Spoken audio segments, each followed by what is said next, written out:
C'est peut-être ici l'occasion de le redire, et je le redis encore haut et fort. Les Banyamulenge sont nos compatriotes congolais. Je ne tolérerai pas qu'il y ait de la discrimination sur cette communauté. Je la défendrai comme je défendrai toutes les communautés de la République démocratique du Congo de la même manière.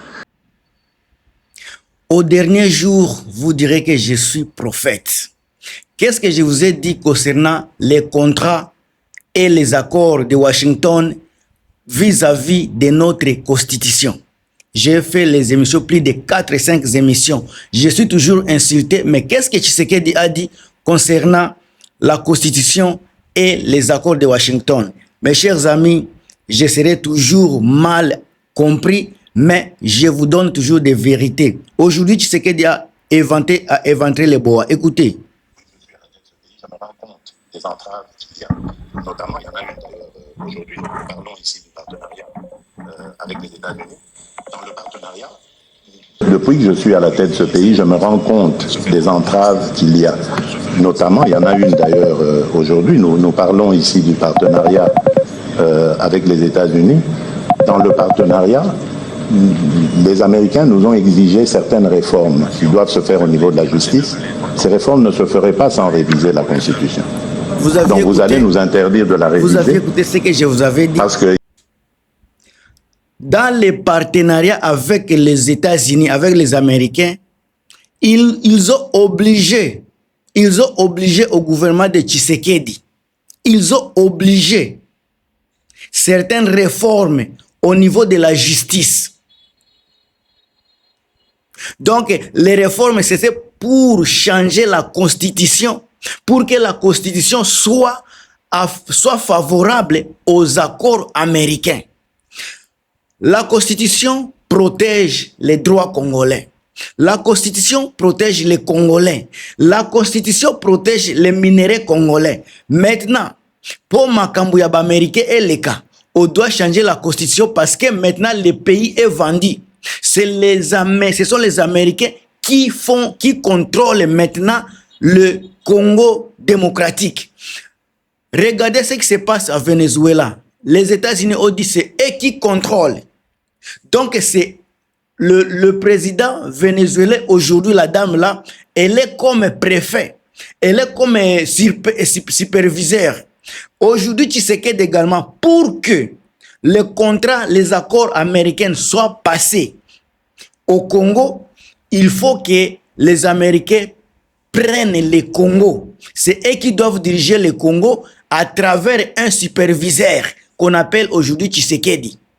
Ce qui se passe dans Venezuela, c'est ce qui se passe aujourd'hui au Congo. Encore une fois, Ngai Nakozala toujours mal compris, mais les réalités sont là. Je vous avais dit encore une fois, Makamuyo Sonaza Koloba, eza vrai. Poba accord à Washington, ezala na Congo, etambola na Congo, ezala accepté na modèle à Congo. Il faut constitution na biso ezala réviser, ezala changer na ba point oyo bazoloba verrouiller. Ba point verrouillage wana, il faut ba déverrouiller ngo po ba kotisa ba loi na ba accord ya ba Washington ya ba américain na kati ya constitution na biso. Point barre. Et loko mususu akoloba ezate.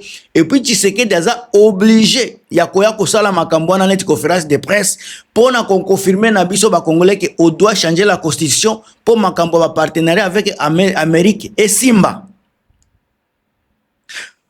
Congolais, tant que Tshisekedi akolongwa te avant ba changer constitution wana na ebisaki bino eko changer, nous allons perdre.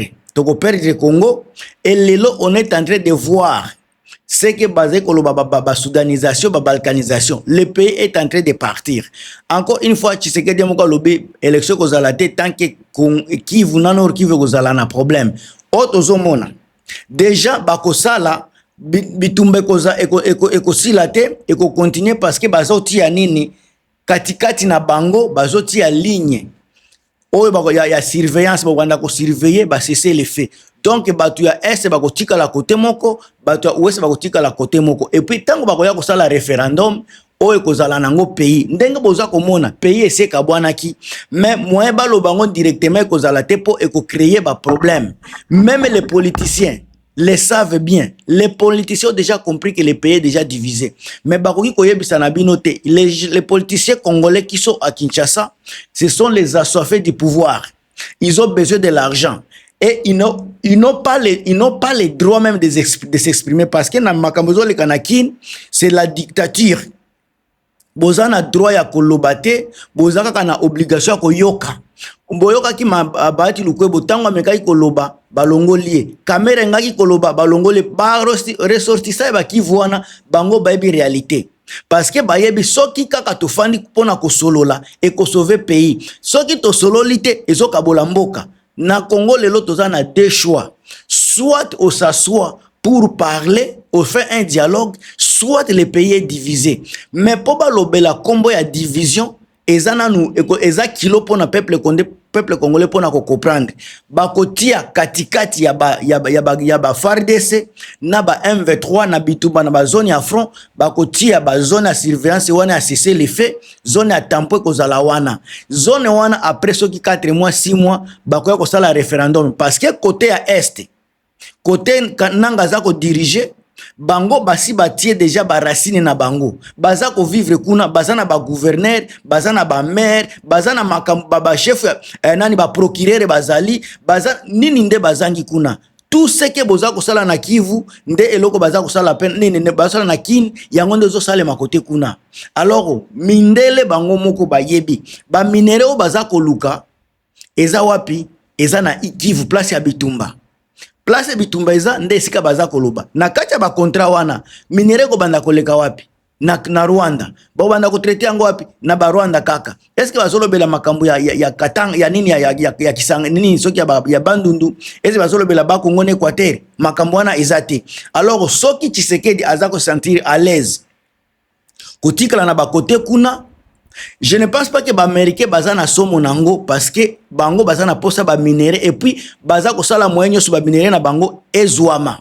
Yango bozomona ata bazolobela ba sanction, bazolobela nini eza pona ba sanction diplomatique, eza pe style ya communication pona ko distraire le peuple congolais. Mais en réalité, si les choses ne vont pas comme bazala ko exiger na niveau ya Doha, eza déjà un pays divisé. Et kiko zoua 2-3 ans, mais vous allez voir que Makambuya Nanyoyu, Makambuya ba M23, ekosila te.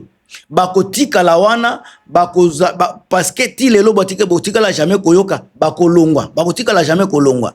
Bazana administration na bango, bazana ba militaire na bango, bazana nini nde bazangi. Eloko nyoso boza komona bazana ngo. Alors c'est à Tshisekedi coagir, Tshisekedi ko se déterminer soki alingi Congo ezala moko ou belingi ko diviser. Souvenez-vous na ba audio elekaki mama ya Tshisekedi Tshilombo baza koloba ba bombarder Kivu baza kutu bande ko na biso te. Ba ebele baza ko lobela makambo wana soki baluba kutu bazoloba soki constitution batu baza ko boya yango te il faut bokima na Zambie. Soit boko bana ko arrêter bino. Donc révision na changement eza eloko moko forcé, eza eloko moko obligé. Mutu nyonso ko telemela révision ya constitution, mutu nyonso ko telemela changement ya constitution azala na problème. Ko changer yango eza ko pesa pouvoir na ba américain pona ko zua mabele na biso. Tokoki ko sepela nango te, tolingi yango te, mais obligation oyo déjà esalemi pa ba américain, ba gouverneur ya mboka na biso basi ba adopter yango et kozala nango bongo. À moins que le peuple congolais a tellement avant qu'il ne soit tard. Mais lelo na minute ndenge toza kotam kotelema naza kosolola, je ne pense pas que toza na congolais ou aza prêt pour na kotelemela mboka. Je ne pense pas que na kini toza na opposition ou eza capable ya koloba non na makambo Tshisekedi azo sala. Je ne pense pas que na niveau ya kini toza na opposition au baoki kotelemela Tshisekedi. Na niveau ya STP boso botali bien ba M23 basi balembi na bango Bitumba. Bazo bunda lisusu te, baza kaka ko consolider ba ba force na bango esika baza ko consolider présence na bango force na bango na nord na sud Kivu. So botali bien carte ndenge za ko se dessiner ba 1v3 bango déjà baza ko se sentir déjà à l'aise esika baza ko se sentir à l'aise. So ki bazalaki bato ko continuer depuis bazé ko loba tozo kende tina kin nde baza ko continuer. Mais na lelo ndenge nga naza ko monela nga eza analyse na nga na okipe ko zala na ko za beta pe maba libanda ndenge makambo ezotambola. En tout cas, chance eza muke ba 1v3 ba banda ko continuer parce que Tshisekedi déjà asi a verrouillé makambo ebele ba américain pe baza wana ba donc makambo comme déjà compliqué mutu oyo sika ako regretter na makambo ngonyo so eza biso ba peuple congolais parce que tozo kende na kati ya division tokozala na ba Kivu peuple république moko kozala na Kivu oyo kozala ekozala parmi ba communauté Afrique de l'Est wana ekosangana na Rwanda, Tanzanie, Uganda, Kenya, ba pays wana bakoya kosangana na Kivu bokomona ndenge naza kosololawa pays wana eseke nango bakotia kaka mutu muso soki kozala nanga soki Tshisekedi Joseph Kabila soki Bisim soki nani oya kozala président wana botalango après da 2-3 ans wana kozala déjà na président mususu oya kokamba nord na sud Kivu.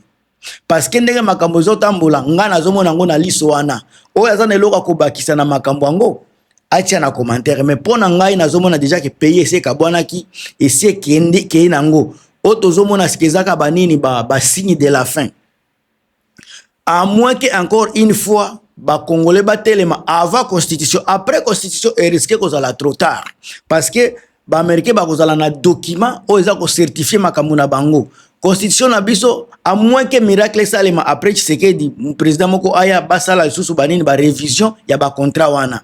En tout cas otozoyo ka bakozala na Congo pona 99 ans pona ku mbabembenere et puis ba Qatar bazana 99 na nini na mabele. Donc ba Qatari baza na forêt bangonde baza ko louer forêt pona 99 ans ba américain na mabele so pona soki nona neva pe mususu. Alors donc siècle moko à partir d'aujourd'hui pona ba Qatari na ba américain biso ba congolais tokozala kaka wana neti ba primitive bazalaka na ba pays mususu primitive ba bengana kaye akomi kaka mutu moko azako vivre kaka pona ko vivre pendant que ba étranger bango bakoya kosala makambo na bango wana ndenge nazo motali na makambo mais bino kaka ndebo kopesa ba point de vue na bino na kati ya commentaire. On est là et puis à plus.